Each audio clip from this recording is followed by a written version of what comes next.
Welcome back. Part 3, bitches, of Woo! the Boys Summer July pod post All-Star break. We last left off talking about Chris's team. We're moving on to the other team tied for 10th in our power rankings, which I had in front of Chris. The only justification for putting this team in front of Chris's team is just where it stands in the standings, because this team is number 8 compared to where Chris is number 11. But the closer you look at this team, which is the Beantown Boys, Bryce's team, there are not many redeeming qualities about this. It's bad. It is. It's better. It's worse than I thought. I almost said better than I thought.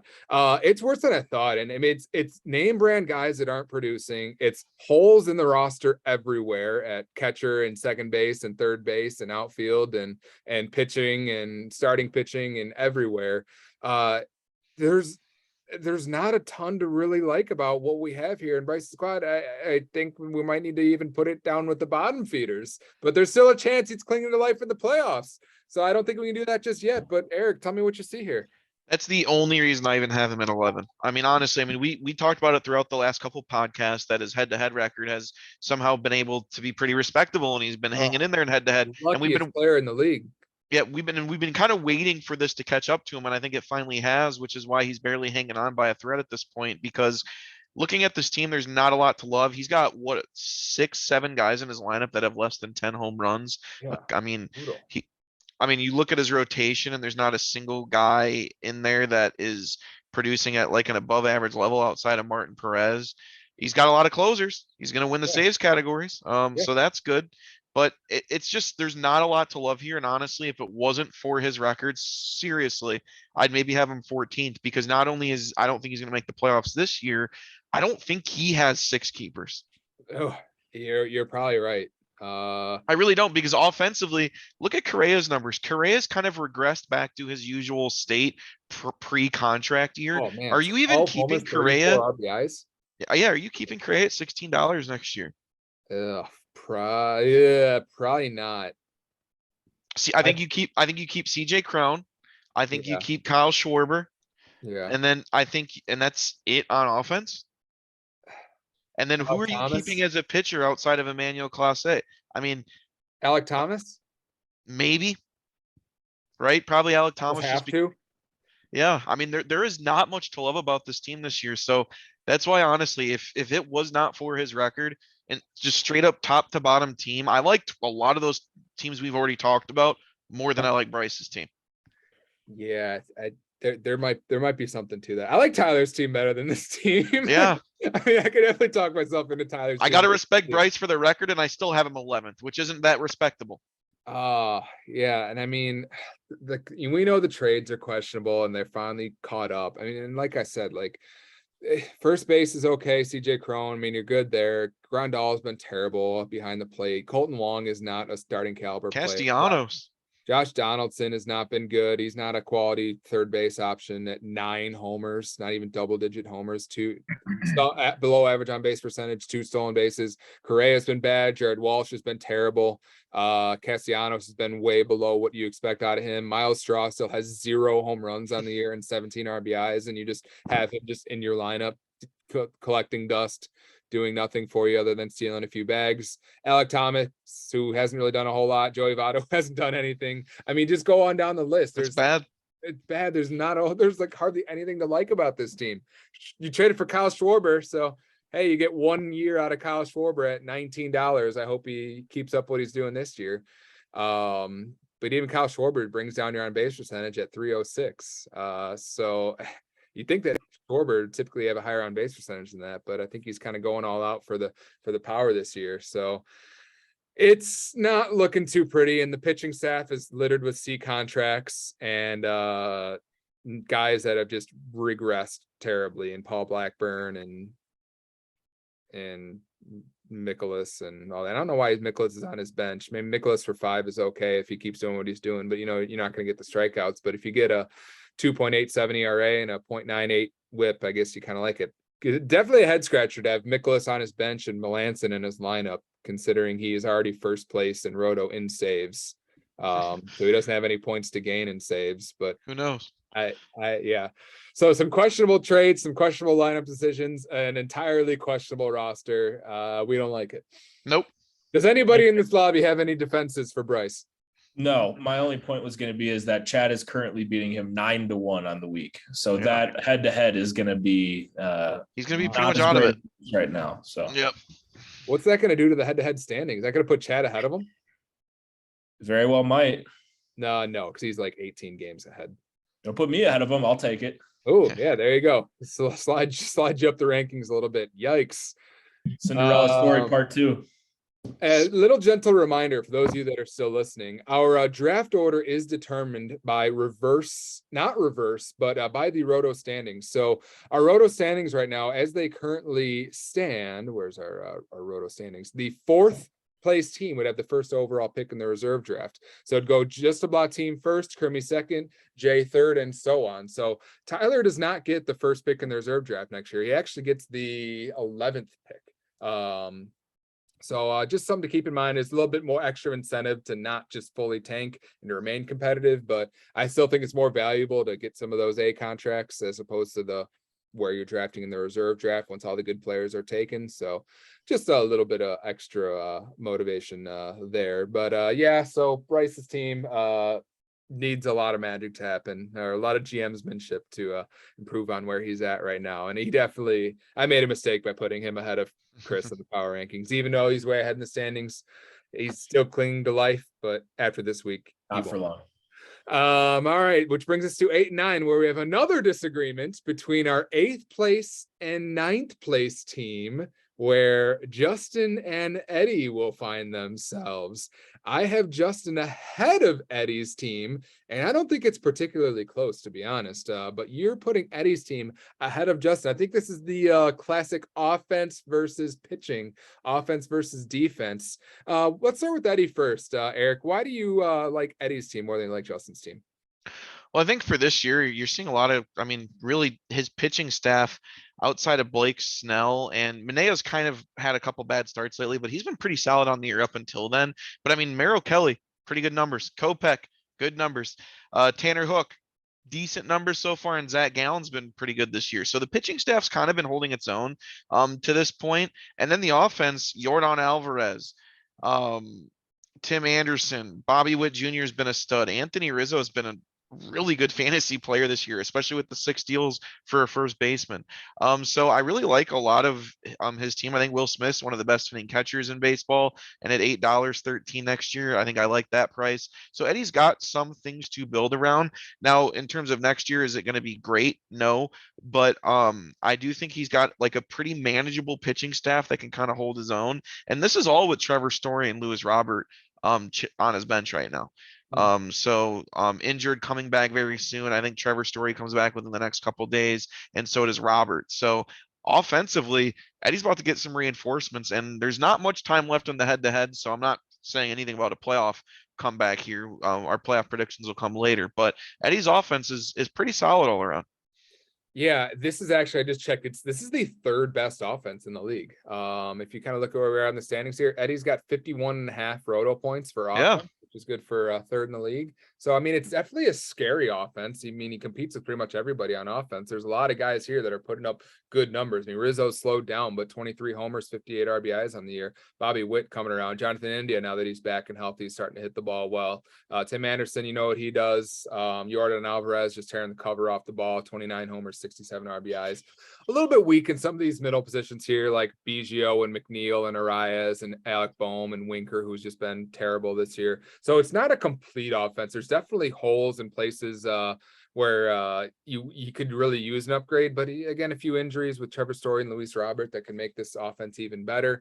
Pitching staff is, I think, overperformed. Tanner Houck, we just saw Whitlock get the save the other day, so I don't even know if Whitlock or if Houck's going to be the full-time closer anymore.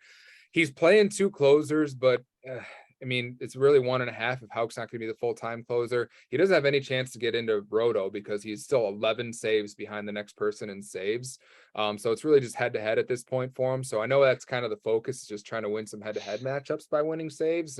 Romano, even over the last, I think he's got 6 saves over the last 4 saves over the last month. So even Romano isn't really what he signed up for. He was hoping to get more than 4 saves over the last 30 days.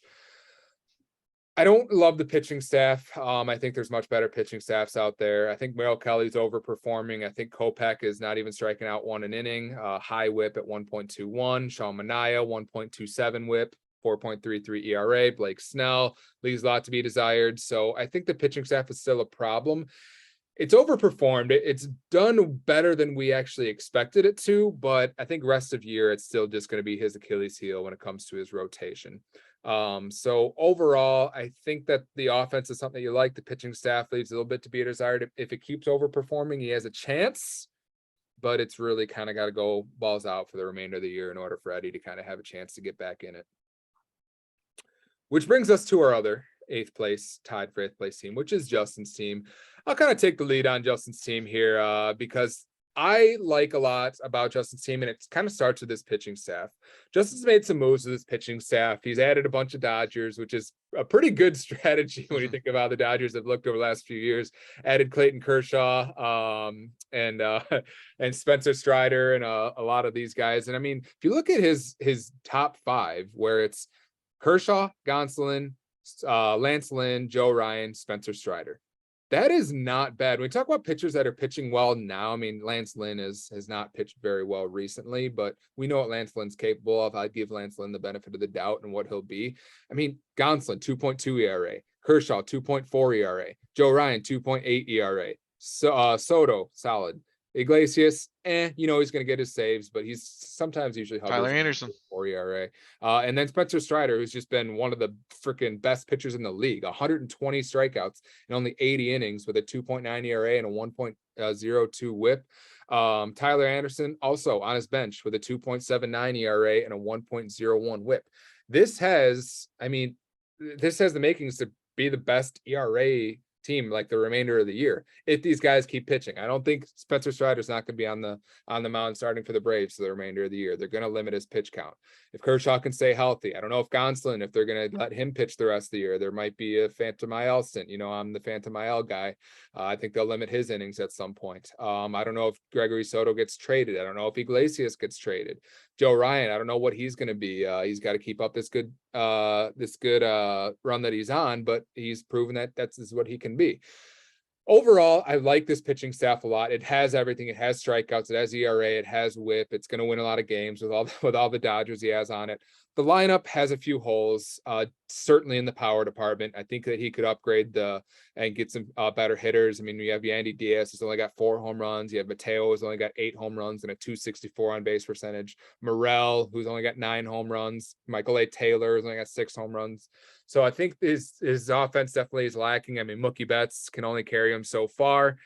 But overall, I think this team has a better chance of making a run because his pitching can actually lead the way, which I know was a big frustration point for Justin at certain parts of the year, but he's done an excellent job of fixing some of those holes. And I like the way he sits. I don't know if he has enough juice in the tank to get him there, but I like some of what Justin's done throughout the year. And even if he doesn't have enough to get him into the playoffs, I think going into next year, he's got to feel pretty good about all those Dodger pitchers. I think Gonsolin, I mean, who knows really? I mean, he's 28 years old. Is this an anomaly? Does he keep going?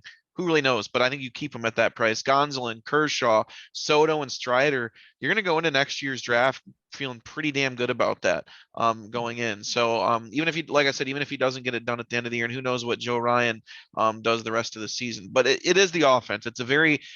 He's got a few big guys that are providing a lot, and that's about it. So Goldschmidt, obviously he acquired France. Jeremy Pena, since he acquired him, has kind of been down. Ever since his super big hot start. I know I was big on Pena as well, but he's been shaky. He did get hurt. I think he hasn't been the same since the injury. Right.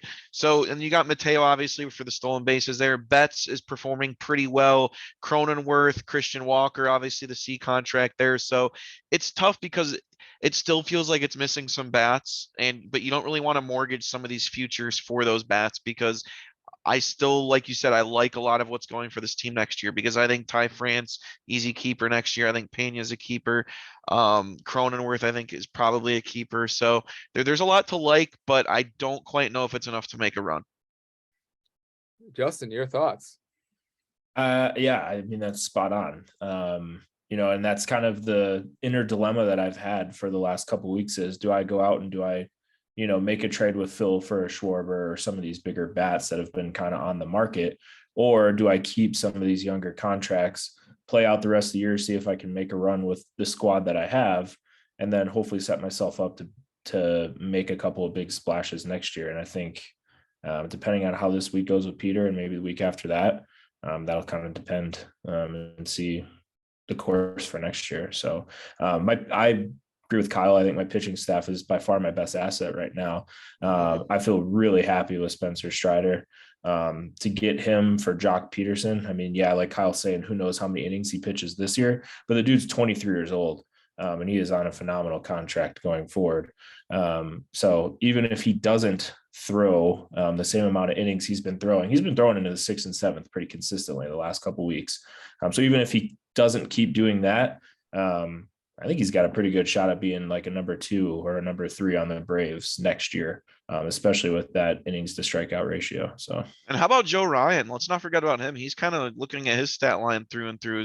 He's had a pretty solid season as well. So $5, 81 innings, 73 Ks, 15 starts, 9 wins, quality starts, good whip, good ERA.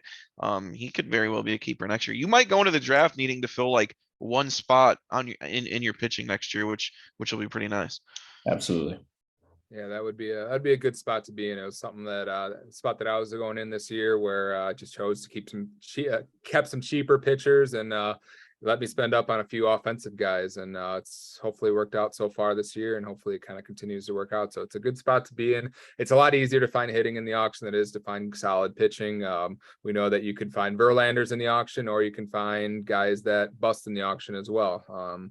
So we know some guys that got hurt, some guys that just didn't pitch up to their expectations, just one-shot wonders, one-year wonders. So yeah, I like the position that Justin's put himself in throughout the year. And I mean, if things do kind of take a turn for the worse, he's got some pretty good players that teams would be clamoring for to even give him some more assets. I mean, I think teams would be clamoring for Tyler Anderson. I think Tyler Anderson on Phil's team would be a huge asset for him if he would give up any future assets for him. Christian Walker on a C contract. And it'd be a curious case to see if Justin decides that maybe he doesn't want to keep a Mookie Betts. Maybe 51 is too rich for his blood. Are there any teams here that would have the assets to actually pay up for a Mookie Betts at this point? I don't know, but it's definitely an interesting question. Justin's going to hang on as long as he can into the head-to-head, but I think this is a definitely wild card team, because this is a team that can swing things one way or the other. I mean, this team that can make noise in the playoffs, or if it's a sell team, this team could definitely change the circumstances of one of the contenders. Mookie is staying on my team until they leave town this weekend. we will be watching Mookie Betts in live in person Saturday and Sunday this weekend. Absolutely. All right, which brings us to 7 in our power rankings. We've reached the halfway point, 7 out of 14 teams, and you guys know what that means. Those of you that have followed along, what happens when we get to the blah territory of right in the middle power rankings? Number 7, coming in at the blahest position of the power rankings, 7 right there in the middle is Dave. Just a blah team, not even on purpose. It just it always happens that way. He just so happens to be the blahiest team of the blahs. Here we find, oh, Davey boy. Dave, let's start with the rotation. The rotation can be scary. When the rotation is on, you have when Yu Darvish is on and Scherzer is healthy and Musgrove is on and Wainwright is on and T1 Walker. That is a scary top 4 or 5. Marquez leaves a little bit to be desired. Get Robertson in and take Marquez out. I don't know what he's doing. Yeah, I think maybe he's speculating on trade. I don't know. Chapman is not the closer anymore, and he might lose Robertson. He might not be a closer wherever he ends up on his new team too. He might not have a closer going. Well, he's got Barlow. Well, he might get traded too, so he might not have a closer going forward. But this definitely a scary rotation. Certainly one that has a ton of upside. A lot of veterans, a lot of name brand guys that turn a lot of heads. but he has the exact opposite on offense. His home run leader has 18 home runs. That's Nolan Arenado. I think like 17 of those home runs came in the first month. He hasn't really done a whole lot since. Charlie Blackmon's been solid, but when he was really hoping for more out of guys like O'Neal Cruz, who hasn't been terrible so far, but Yes, he has. He's been Yeah. absolutely terrible. 100 at bats, 6 homers, 4 stolen bases. So that's what, like a 25. Oh, don't neglect the big one. 25 homer. Don't neglect the big stat line. You see it. Yeah, come on. Yeah, it's been bad. So, you've Woof. expected more out of O'Neal Cruz. You expected more out of Kyle Lewis. You expected more out of Yelich. You expected more out of, where is he? Bellinger. Where's, oh, there he is. I was like, couldn't find him for a second. And so, like, there's just, this offense needs a stud. I mean, this offense needs a Mookie, a Yordan Alvarez, Pete Alonso, like one of those guys, and he just doesn't have it. And it kind of goes back to my point. Well, when you have guys like Christian Yelich and Cody Bellinger and Brian Hayes for 37 and Nolan Arenado for 31, when you're paying $30 to $40 for guys that just have this bust potential built into them, that just aren't those star caliber players, you eat up your cap space, and you're left with blah. Yeah, and the thing with Dave's team is, and it's interesting because I think the offense, when you look at it from a next year's perspective, there's really not many keepers. I think Josh Bell, you could argue probably. Charlie Blackmon, yes, at $6. Arenado, maybe 36. I mean, I think even that's kind of in question a little bit. It's pushing it. Yeah, exactly. So I think it's in question. But here's the thing about Dave's team: the contracts are kind of high. Bellinger, you could argue Yelich is high. Brian Hayes is obviously high. Remember, he has Baez for 18. He has Meadows for 18. He's got a lot of high price contracts, but weirdly enough, they're doing enough to keep his team in it, which is why roto wise, he's pretty good. Head to head wise, he's pretty good. And there's a reason for that. Is the offense is not anything to scream about in terms of keeper value and moving forward, but it's There's like not any huge holes anywhere. No. Like, oh, how can you have this guy in your lineup? Right. Great, but Frazier and you could argue Frazier and Cruz need to go out of his lineup right now, but no, Cruz is a mainstay for the next 2. And remember, he was the undisputed #1 reserve pick. How no miss, can't miss. And I got laughed at for taking Rushman in like the second round, but I digress. But I think you said it on the pitching staff. Darvish, stud. Musgrove, stud. Scherzer, stud. Wainwright, still amazing. Does he retire? I mean, honestly, is he going to retire? Because he's 40. pitching. I mean, he's pitching really, really good. Taijuan Walker, who Krim traded, is still pitching great, and Barlow's been one of the better closers this year. So, in terms of that, rotation wise, he's got it. I think offense is doing just enough, and that's why he's staying in it, and that's why it's a very blah team. Chris, you look like you have something to say, or no?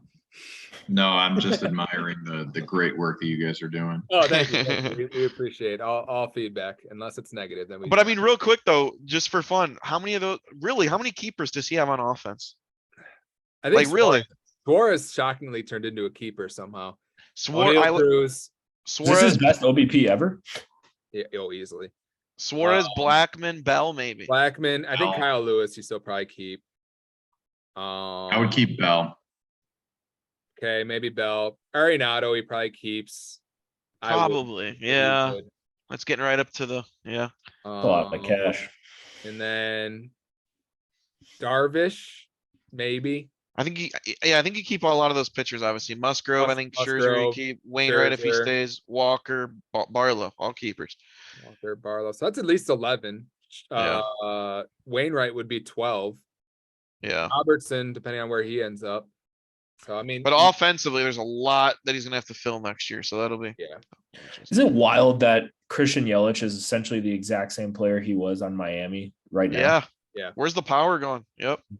Disappeared. When he doesn't have a guy in right center telling him what pitch is coming, it's wild that his home run count's down. It's really odd. Yep. Because his runs scored and his stolen bases are exactly where they were when he was with Miami. It's very odd. Yep. All right. So that was number 7. So we'll go to number 6. We both have this person at number 6, and it is the Battling Swashbucklers at number 6. Team that is just very well balanced. The offense doesn't knock your socks off. I like the offense. It's lacking some speed, but not too many holes on the offense other than maybe Jesus Sanchez. And the pitching staff is good, not great. It's obviously led by one of the best pitchers in baseball, Garrett Cole. The depth of the rotation isn't the greatest. I think you can get innings from guys like Cobb and Josiah Gray and Kirby. I think it's definitely got the potential. I think Jay will be hanging around towards the end of the year. But what do you see when you what do you think when you see Jay's squad? I think there's a lot of balance on this team. I mean, look at the home runs. He's got one guy in his lineup, and it's JT Realmuto, who does not have double-digit home runs. And there was just a team a few teams ago that had 6 dudes in their lineup that had under 10. He's got one under 10. There was another team that was like that too. Right. Was and just yeah. And when you look, I was looking, but you're right. yeah, I mean, it's crazy, and most of the OBPs are pretty generally good. Like I said, there's a lot to like here in terms of the offense. Like you said, very balanced. There's nothing that like scares you. Corey Seager's having a good year. Byron Buxton's having a very good year. Giancarlo, I mean, they're not having career years, but they're doing very, very good. So I think he's got that going for him. And obviously, pitching staff wise, Cole is absolutely disgusting. Giolito's been absolutely terrible. I don't know what's been going on with him lately. Aaron Nola's been solid. Good whip, good strikeouts, good, pretty solid ERA there. So Sandoval, Doval, Jansen, right? So like you said, you could argue this is one of the most balanced teams in the league. In terms of what's going to happen, though, I'm going to make a bold prediction here. If you look at the divisions, right? Jay's leading his division by 9 games. I think, and we kind of both agree because we haven't talked about his team yet. Crimmy's going to make a fight for that bye, I think, with Jay. Because I think Jay's team's good, but I think Crim's team's going to catch it. Depends on what happens this week. Yeah. I mean, Crim's had a good last couple days between Rowdy Tellez and my pitchers getting blown the fuck up. So, I mean, they starting to turn things around. I mean, I might be booted out of a playoff spot and head-to-head. Yeah. Jay's got a good lead in the division, but it's not completely settled yet. Yeah. God, these divisions are horse shit. Ah, look how bad that division is. I wish I was there.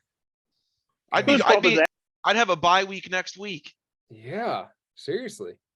Yeah, it's bad. So yeah, I mean, I think that's kind of all that needs to be said. I mean, it definitely has some name brand players. I mean, if Giolito turns things around, he's kind of got 3 aces in Nola, Giolito, and Cole. You know, Kirby's gonna add innings. He's got a solid closer in Jansen. Doval, I don't know how solid he's gonna be the rest of the year. We'll see. A little bit of depth, but just not, you know, the players that round out his rotation aren't great. He's got a few holes. I don't really love McCutchen. I don't like Jesus Sanchez in his lineup at all. Taylor Ward's really kind of been bad since it's really hot. Since being the best player in fantasy baseball for the first month, he's really kind of calmed down. Brian Reynolds has been a disappointment. So, I mean, there's some areas here where that could be improved. Does he have any trade assets, though, to like improve any of these things? Yeah, I think so. I mean, I think teams looking for power and RBIs. He's got a few guys with a decent amount of power and RBIs, which I think he's got enough of that to be able to trade off. I think a guy like a Matt Chapman, a Polanco, guys like that. But he doesn't really have he doesn't have excess power in RBIs. If you look at where he's at in homers, like he's 3rd. I mean, if he were to trade home runs, he could drop down 4 or 5 points in Roto. But maybe he's not, I guess, I don't know. I always like looking at the Roto standings because it gives a good feel for where you're at, you know, home runs, RBIs, stolen base, all that compared to the rest of the league. But I think I need to stop doing that. Is Roto wrapped up? I mean, it could be. Who knows? Do I need to start ignoring Roto? Because I mean, it seems like Roto's got a 26-point lead. I will say we did see a lot of changes late last year in Roto, so I don't even want to say it's wrapped up because, I mean, there was a point where, who was it? Chris was in the lead there was even a point where I jumped up into the lead for 4 weeks until the last week and a half, and then it was just lost. Yeah. So, I mean, I don't know. We'll see. Yeah, so I don't know. Maybe that is something. Maybe he looks at this and goes, I can compete with anybody offensively, and I'm just gonna trade some of that away for some players that would be better fits. All right, so that brings us to our number 5, which we're gonna disagree on a little bit, but it's gonna be Crimmy. You have him 1 spot higher than I do. Why don't you go wax poetically and go suck Crimmy's dick for a little bit? On aggregate, it actually shows a different team as 5. Are we going Crimmy? Did I? Oh, that's right. Yeah, I wasn't looking at aggregate. Yep, we need to go a different number 5, which is going to be you, Eric. Hey, do I have to suck my own dick? Because I don't want to Yep, do that. you got You got some ribs. Yeah, take out a few of those ribs. I'll talk about your team, Eric, because Okay. I have you much higher than you put yourself. I don't know if that's a reverse jinx thing. You put yourself 7, I put you 4. I think that your team is better than Crimmy's team. I think that your team is better than Jay's team. I think that your team is better than all but 3 teams in this league. And I think that your team might be getting hot at just the right time. You've kind of filled some of your holes here. Talking about filling holes and sucking dicks. You filled some of your holes via trade. Top to bottom, it's decent. Outfield's not looking the best, but you're hoping that you can get some reinforcements in Bryce Harper and Chris Taylor back soon to kind of fill some of those spots. Rotation has the potential, and it just hasn't come through the way you'd hoped yet, but you're treading enough water, and your team is just red hot right now. Clevenger's pitching well, Kluber's pitching well, Barrios is pitching decent. You finally got Brandon Woodruff back. Kyle Wright's been good, still sustained decent. So your rotation has been solid, and the offense has definitely turned on the afterburners. You finally got Chris Bryant back, even though he's battling his plantar vaginitis. Hopefully you're going to get Segura back in a week. So I think that this might be the team to look out for, because this might be the team that just hits its stride at just the right time to maybe make a mess of our head-to-head playoffs. I'm hoping so. Maybe it's going to be kind of like I said, kind of a reverse of last year. Last year, I just missed out on the head-to-head, but my roto was sky high. Yeah. This year, my roto is kind of average because of just how bad of a start I had. And now my head-to-head looks like I'm kind of cruising to a playoff spot. So we'll see what happens. I'm kind of feeling the same way, that I'm starting to hit the right strikes at the right time. I don't really see any major holes. Even a guy like Marcus Semien is completely overplaying his contract right now, despite his horrible start. So my main thing, and I said it pre-show, the C contracts I've nabbed really kept me afloat. And even lately, like Naylor, Tavares, I even picked up Nolan Jones, Kyle Wright. I mean, perfect example of it. So a lot of these C contracts kept me afloat, and I'm really hoping my pitching. I mean, it's crazy to think that you look at the names on my pitching staff, and I am dead last in the league in ERA, but I'm also like 10 points of wins quality starts. So it's just weird because I have the absolute worst ERA in the league, but I have guys like Wright, Woodruff, Clevenger, and Barrios, but Barrios has been so hit or miss this year. So it's been tough, but hopefully I can keep climbing, especially with Segura and Harper coming back. Yeah, and I think even the even more scary thing about this team is where it stands right now is you're still in the playoffs right now, if it ended today, right? Yeah. You've been scorching hot. You're like at 27 wins in the last 3 weeks. Probably hottest team in the league. The lineup is pretty set right now. You have the reinforcements coming from the injury replacements. You're kind of getting your guys back. And you even have a few guys down here, and Grayson Rodriguez, and even if you decided you wanted to move Severino, those are some serious trade pieces to a team that might be going into sell mode, maybe to like a Chris, or maybe to somebody else that's got some good offensive or some good pitching pieces. Could one of those pieces nab you a Luis or a Julio Urias? Could one of those pieces nab you a Yordan Alvarez from Eddie? Would those pieces entice somebody that would really kind of put you over the top? Let me know. Because you might have enough pitching depth. Yeah, I would love to. Yeah, just hit my line. I'm down. And then the crazy thing is, like you said, my team's been. I was 49-53 in head-to-head at the beginning of the month. 49-53, and if I finish around 7-3ing Dave this week, I'm going to be on something like a 34-4-3 in the month of July. So my team really caught fire at the right time. Well, we are really going to do this thing to midnight, aren't we? Who would have guessed? Remember, there's not much on tap. Remember, there's not much to talk about. Yeah, no, we have hardly anything to talk about. Justin, do you have any thoughts on Eric's team, or you're just going to let him suck his own dick some more? No, yeah, just let him suck his own dick. No, I like where he's at. Money. I like where he's at. I think, like you're saying, he definitely has a couple pieces that are enticing to teams that could be selling, and he's in a good spot to push forward through the playoffs. So, all right, Eric, poised to maybe break a few hearts this year. Maybe he's going to go all into the head. This Maybe is the a best team- closer in the league too. I mean, those numbers are pretty nasty. He is. Oh man, he's been incredible. 18 Ks per 9. He averages 2 Ks an inning. It's crazy. Bold prediction. I am praying that we get the Eric versus Peter matchup in the Oof. playoffs. I would love it. because I think that your team would beat Peter's team. So you want me to do your dirty work and take him out, essentially, is what that you're would saying. be great. Okay. So I don't have to face I don't him. want to play Peter. Can you take him out for me, please? Yeah, no. Yeah, I'd prefer if you did. All right. I don't know if 3 minutes and 51 seconds is enough time to talk about Crimmy's team, because I feel like we're gonna have a lot to say. So we might as well just cut this off now. We're gonna see you in part 4. All right. Let's get her done.